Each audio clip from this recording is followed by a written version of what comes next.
Have you ever lost a loved one, a friend, had a bad relationship and there was a split? That time between the wonderful relationship and that loss, the period between, is grieving. Some individuals feel like grieving is the worst thing. They try to avoid it at all costs. But I want you to know that that period between having that individual and having that loss, that period is actually a time that God knows and God cares.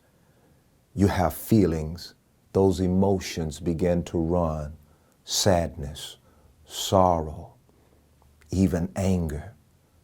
But in that period of time, not only does God give you a time to have a process of healing, but He tells you to take those emotions and He gives you a place to take them. He says, take your burdens to the Lord and leave them there.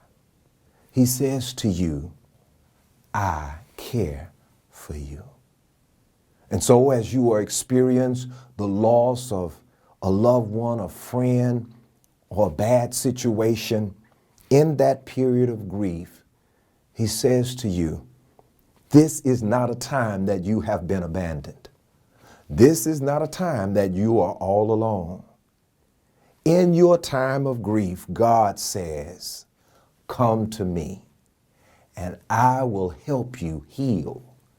For grieving allows us that process of moving from loss to being found, tragedy to normalcy. Take your burdens, your cares, your concerns, yes, your grief to the Lord, and He will